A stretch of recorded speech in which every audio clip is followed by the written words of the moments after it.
Hey, what's up guys? I'm BTC. Since release, Blizzard has been adding 3 heroes a year, but with a huge shortage of healers and tanks, it would take years before they can catch up. Overwatch needs more heroes.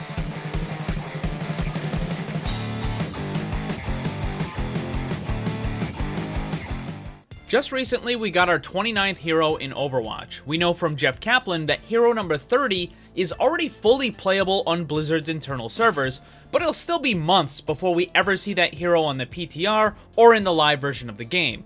I certainly don't want to get into the situation where we're sacrificing quality for quantity and Blizzard just cranks out a new hero every month, as that would be a very bad idea. However, the current rate of 3 per year just isn't enough. There are more DPS in the game than tanks and healers combined, and add to this the fact that existing tanks and healers don't always have the most, shall we say, exciting playstyles. Jeff Kaplan did acknowledge that this shortage is an issue and that they are working on it, and he seemed to hint that several of the next heroes will try to resolve that. Keep in mind, at the current rate of new heroes, it would take over 6 years to balance them out, and that is assuming no new DPS heroes in that time. Right out the gate, I know that some people will say they need to balance the heroes in-game before they add new ones, but the problem with that is there will never be a perfect balance. Characters will always need to be changed in one way or another for the entire life of the game.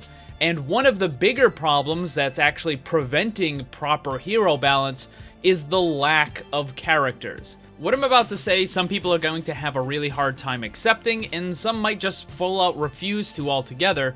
But the fact of the matter is, in any hero-based team game, the more characters you have, the easier it is to balance the game as a whole. I'm sure some of you are thinking, well, wait a minute, isn't that backwards? No, and I'll tell you why.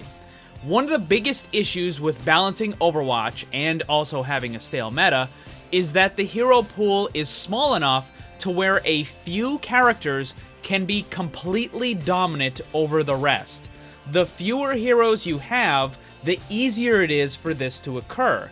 When this happens, you end up with those stale metas where it's the same 6, 7, and 8 heroes in every match again and again. This is due to a particular strategy, like dive for example, being so strong that no other combination of existing heroes is good enough to counter it, and even if there are other possible comps, they're significantly weaker in comparison.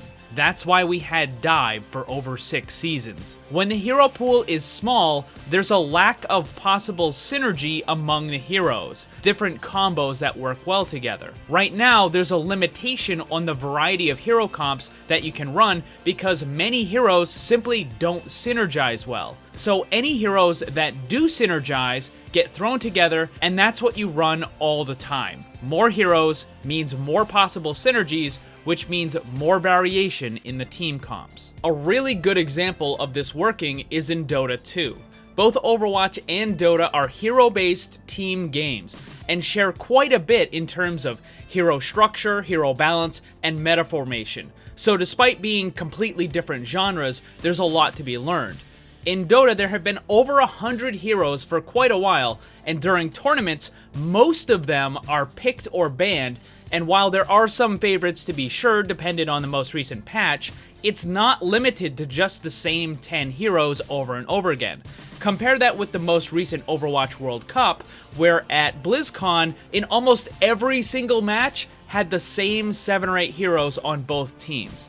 Yeah, there was a little bit of variation, but it was quite limited. Imagine all of a sudden Overwatch had 80 or 100 heroes. Don't think for even a second that dive comp or goats would be in every match. There would be a massive variety from game to game.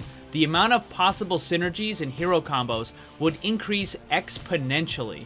In a recent interview, Jeff Goodman, who is the principal designer for Overwatch, talked about increasing the number of heroes in game. He said that they want to add more, and they're not opposed to getting into the very high numbers of 70 to 100 heroes, but they have concerns about the uniqueness of every character.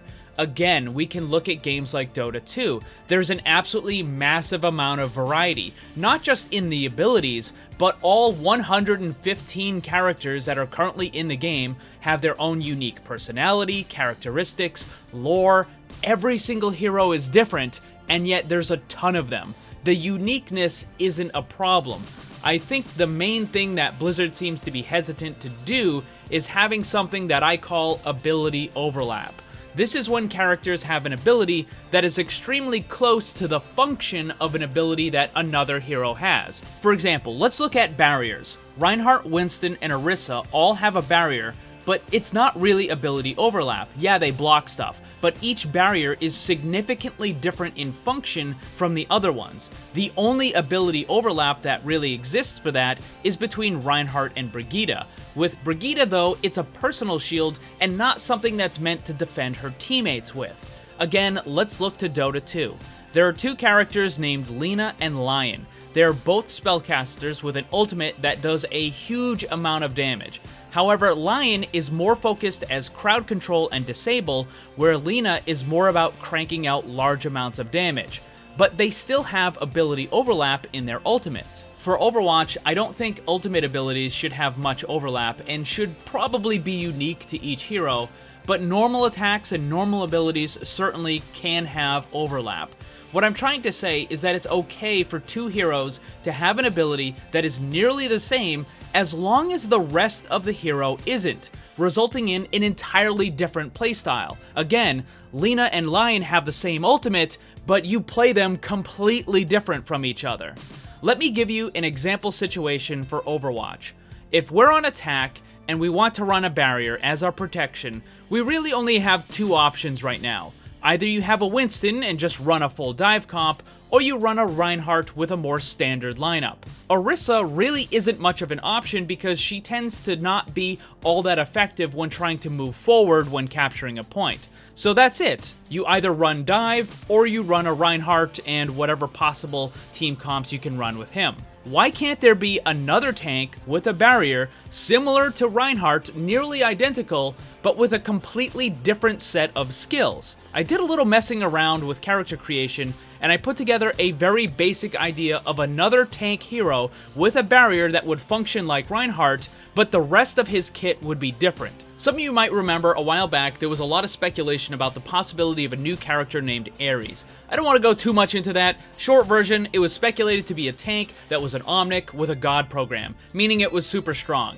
And it was meant to be kind of a foil to Overwatch's Athena, because the whole naming convention, all that sort of stuff. So I put together this mock-up of what Ares could possibly be. Generally, Ares is depicted as being a hoplite, so I figured let's go with that.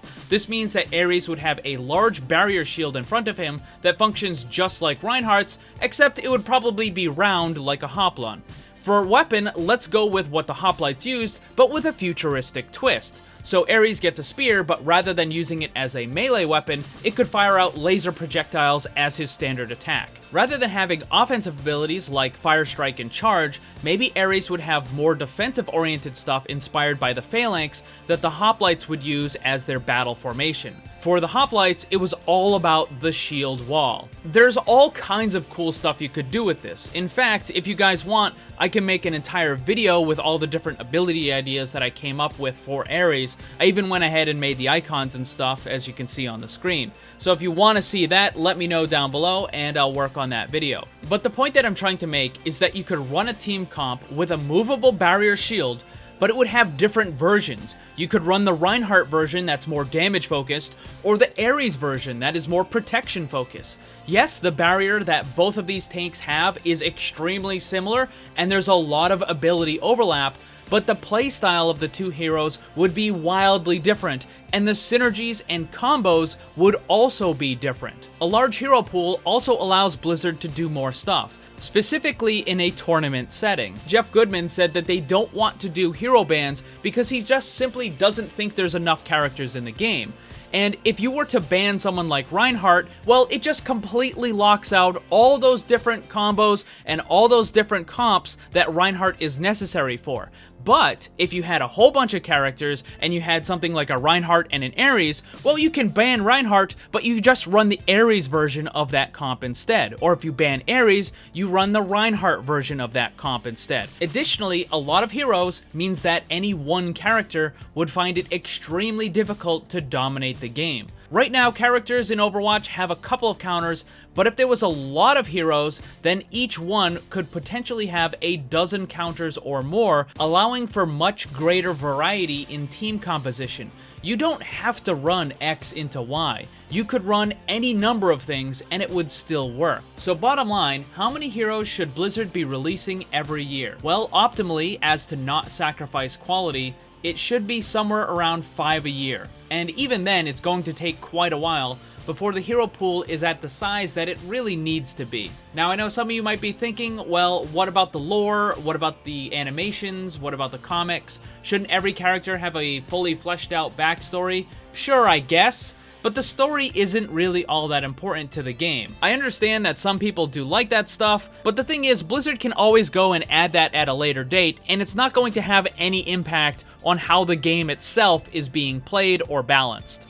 More heroes means better game balance as a whole, more variety, less ability for one character to just dominate the rest, less stale metas, and overall just a better game in general. The Overwatch devs have said that they want more heroes, but whether they start speeding up the release schedule is something that we'll just have to wait and see.